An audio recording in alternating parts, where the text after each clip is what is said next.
You're watching Machindo's hometown station, HTV1.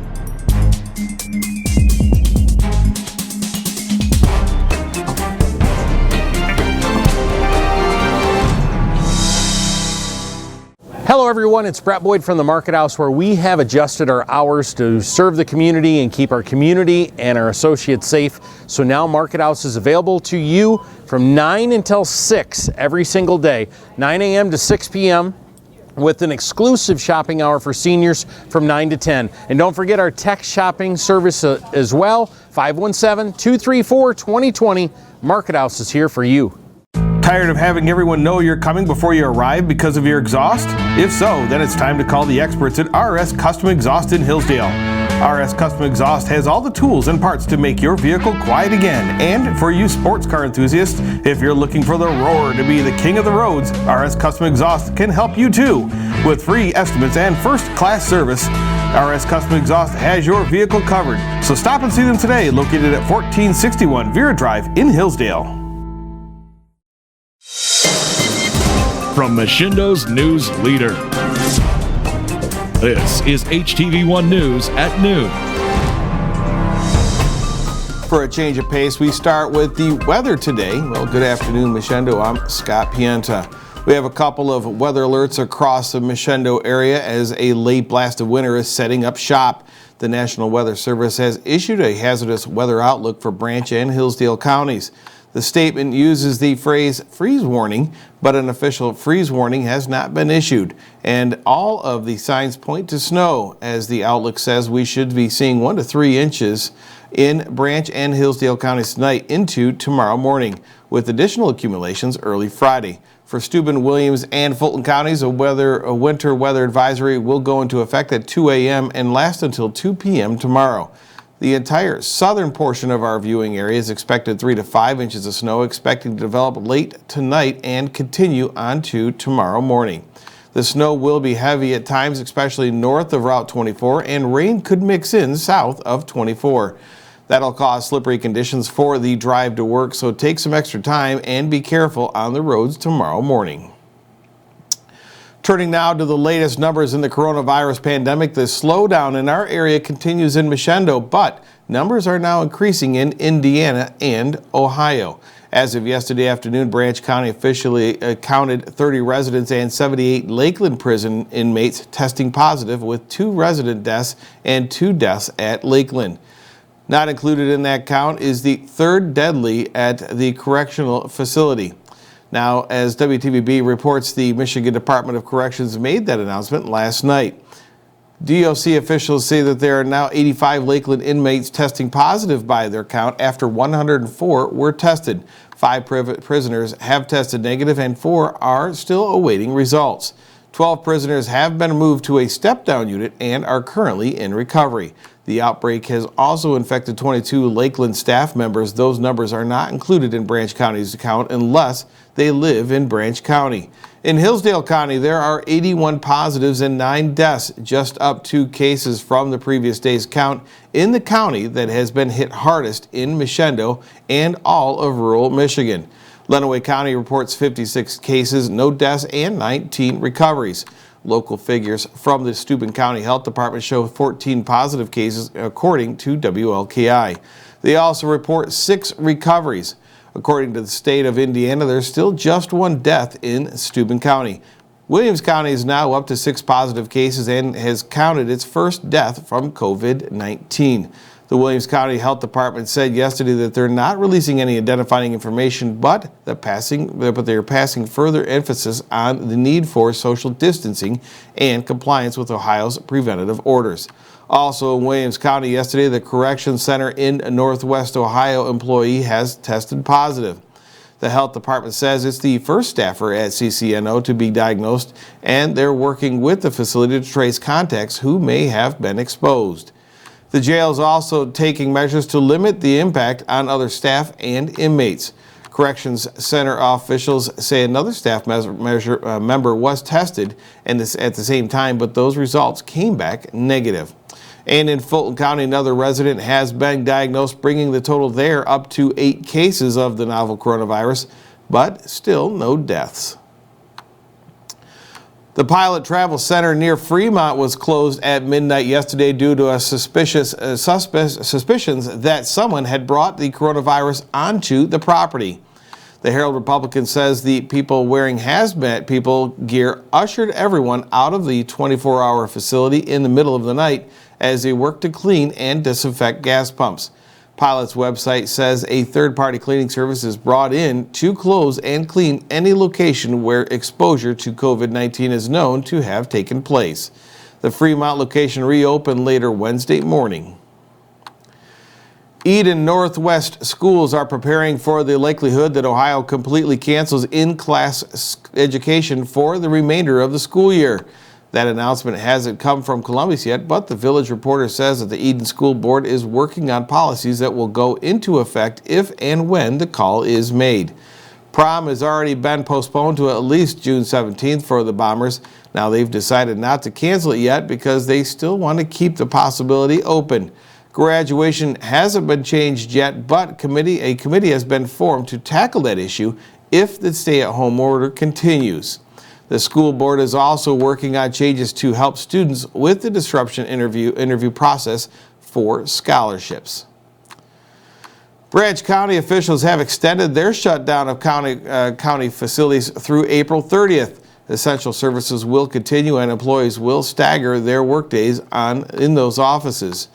Now, the Coldwater Daily Reporter says that the County Commission made that decision on Tuesday, matching the expiration date with the day that the Michigan's emergency declaration is set to end.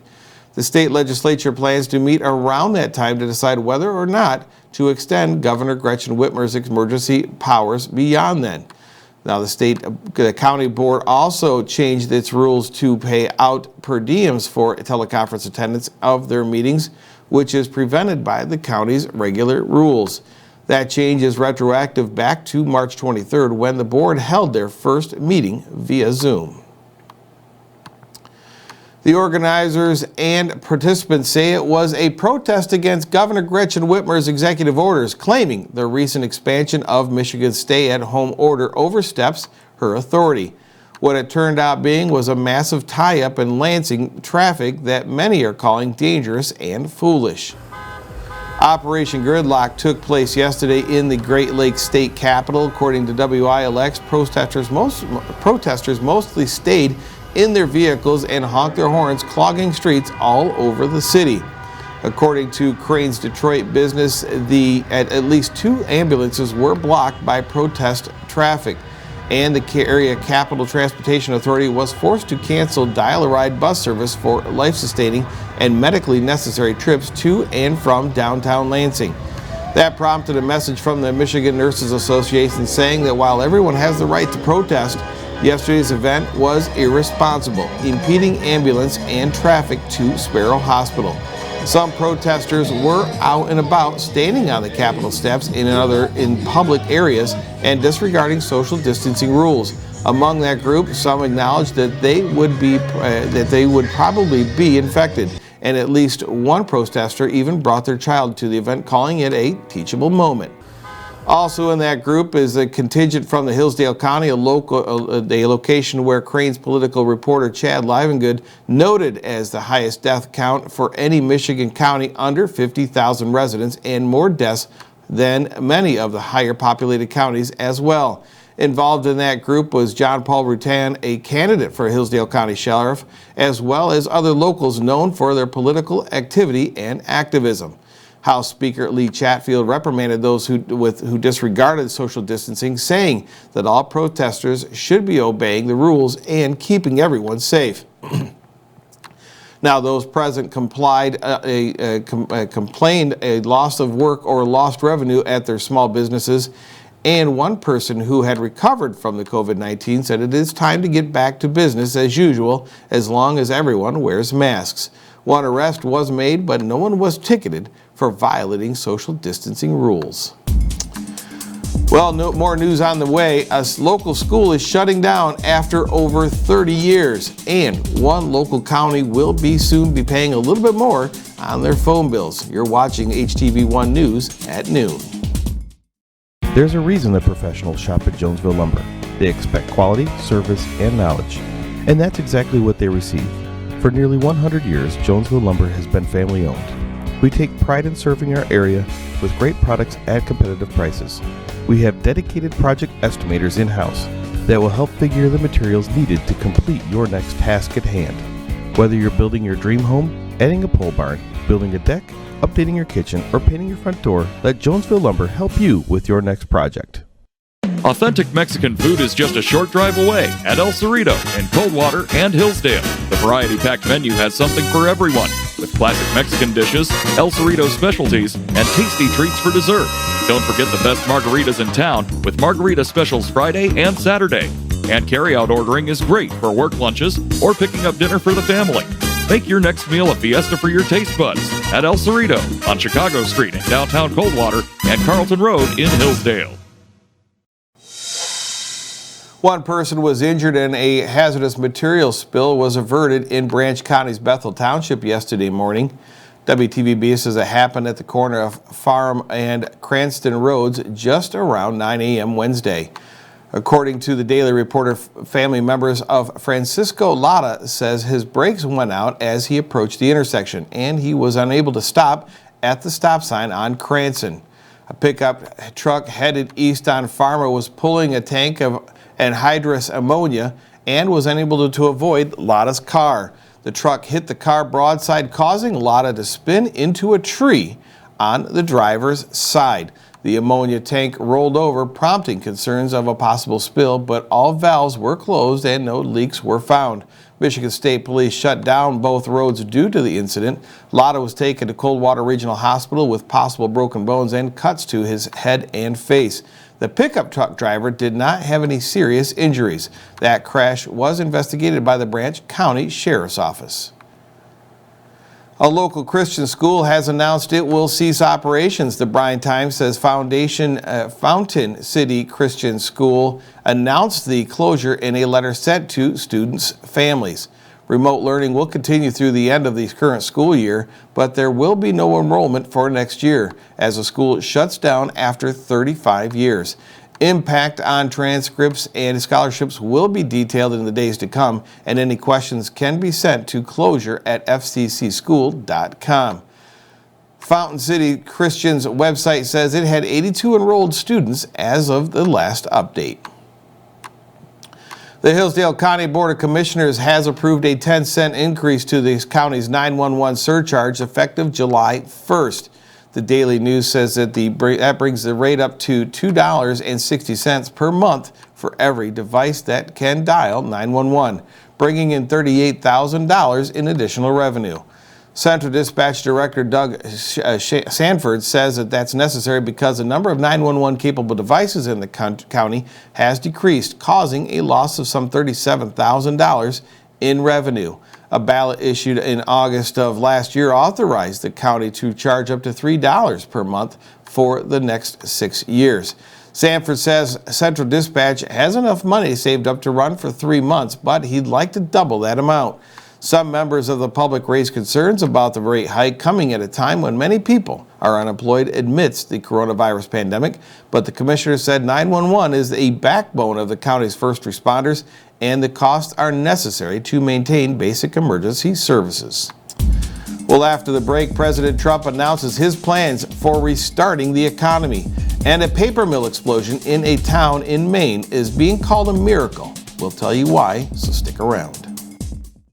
The Saucy Dogs is the name and barbecue is the game. Come on down for a good time and some great food. At Saucy Dogs, try our barbecue nachos or our tasty ribs. We'll have you howling for more.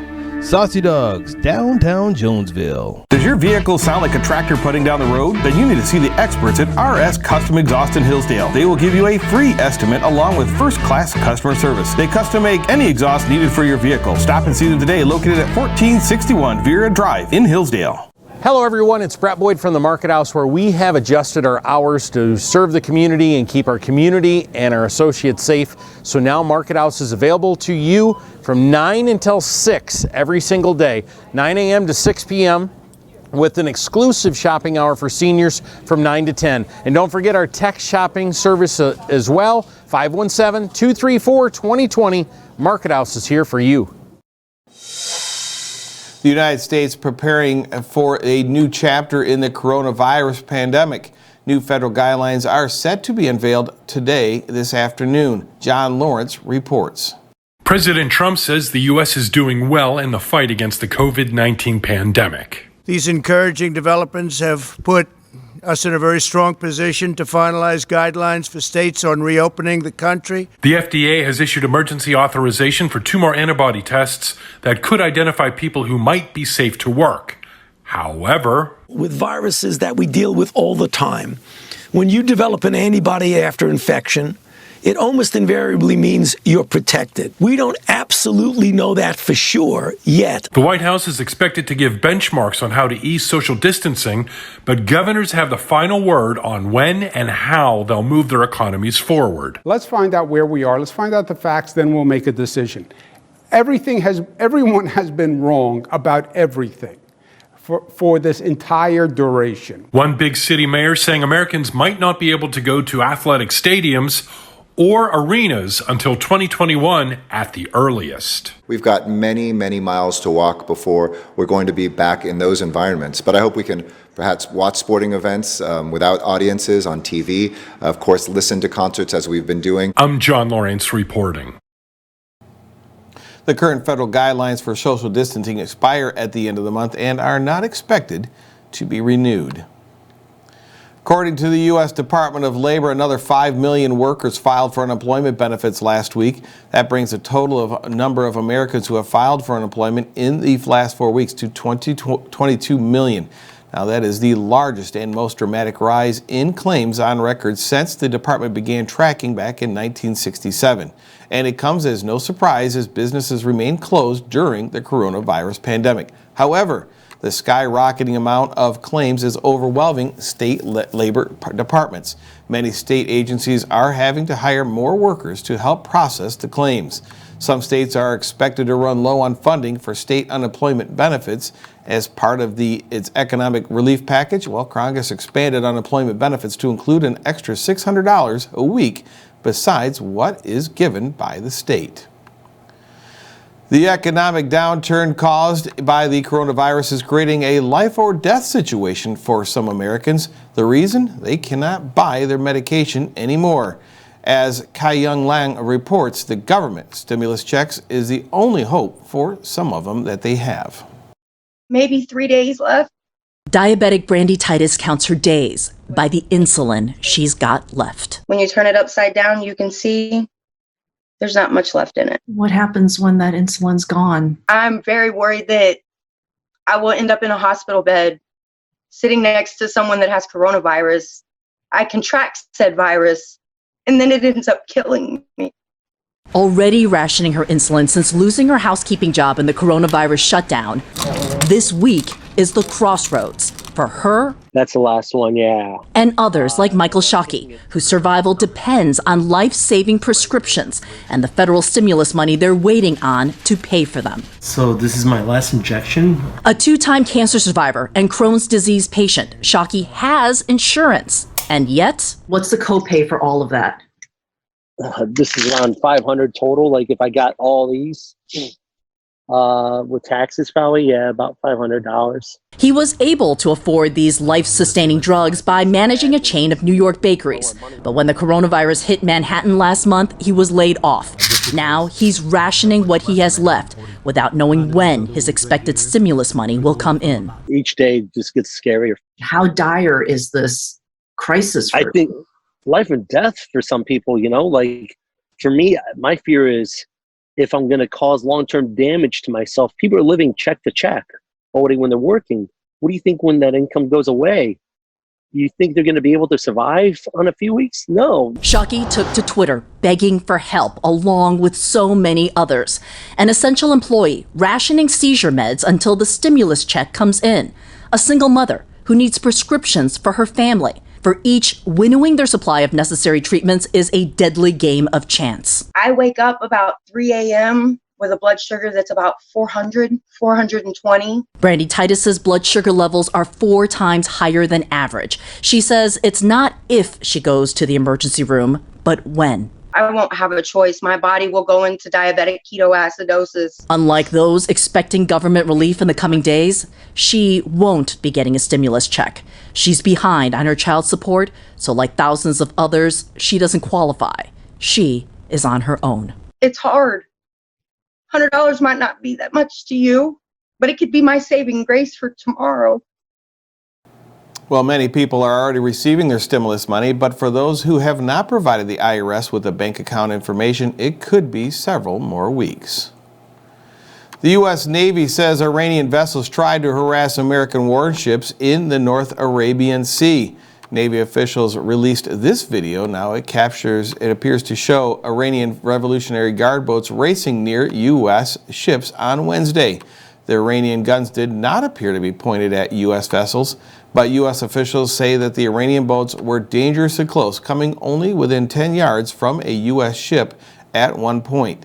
The Navy says 6 U.S. warships were conducting operations with helicopters in international waters. The incident happened as tensions remained high between Washington and Tehran. Earlier this month, President Trump tweeted that Iran or its proxies may be planning an attack on U.S. troops in Iraq. Officials say it's a sheer miracle that no one was injured in a paper mill explosion in Maine. The blast hit the Androscoggin Mill in the town of Jay on Wednesday, sending debris miles away. The mill's owners said that there was a failure in a machine that uses pressure to turn wood chips into paper pulp. But what exactly went wrong is still under investigation. Now, some people suffered respiratory issues after the blast, but they were treated and released. Officials were initially concerned the outcome would be far worse. The scene recalled the deadly gas explosion from September in nearby Farmington. After Farmington, 7 months ago, we were fearing the worst today. But by the grace of God, it turned out much different. The headline today is everyone's accounted for and there's no injuries on that mill site. And as the gentleman mentioned, it's nothing short of a miracle, and we are grateful. A company official said about 165 workers were at the mill before the explosion. Investigators are still looking into the environmental impact of that blast. Well, Punxsutawney Phil may have gotten the forecast wrong this year, but we've got another groundhog to cheer on. The News at Noon continues right after this. El Cerrito's variety-packed menu has something for everyone. With generous servings and lots of flavor, you'll think of it as a fiesta for your taste buds. Dine in or carry out at El Cerrito on Chicago Street in downtown Coldwater and Carlton Road in Hillsdale. There's a reason that professionals shop at Jonesville Lumber. They expect quality, service, and knowledge. And that's exactly what they receive. For nearly 100 years, Jonesville Lumber has been family-owned. We take pride in serving our area with great products at competitive prices. We have dedicated project estimators in-house that will help figure the materials needed to complete your next task at hand. Whether you're building your dream home, adding a pole barn, building a deck, updating your kitchen, or painting your front door, let Jonesville Lumber help you with your next project. The Saucy Dogs is the name and barbecue is the game. Come on down for a good time and some great food.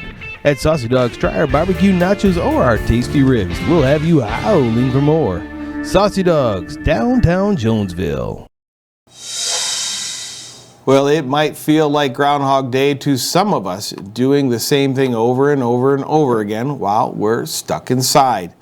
But even groundhogs are trying to change things up. We'll take a look at this. Like this one right here, caught chowing down on a slice of pizza in Philadelphia. Now, Kristen Chanala Bagnell spotted the rodent outside her house on Tuesday. Now, it munched on that slice for about an hour before scurrying away. Now, Bagnell says that this neighborhood groundhog has been spotted several times, but never ever with an entire slice of Sicilian. Well, at least we know that it doesn't care for the deep dish of Chicago. So there you go. Those are the top stories this morning. We'll be right back here tomorrow for HTV1 News at Noon. Don't forget, we have a show at 3:30 every day from Monday through Friday called So This Is News, which deals with a little lighthearted side of the news, so you can stop and chime in, and it's a live broadcast. We take your comments all the time, so please stop and see us at 3:30. And don't forget, we're going to try to have another studio concert series this weekend on Saturday. And we're not sure quite yet. We haven't got a confirmation on the artist, but if not, I don't know, we might have something special planned. So you might want to check that out as well. And all that money gets raised and goes to local food banks and pantries. So far, over $400 and some has been raised to go to that cause. Well, don't forget, you can find more news in our live broadcast streams 24/7 right here at htv1.net. For all of us here at HTV1, I'm Scott Pienta, and enjoy the rest of your afternoon, and have a great day, everyone.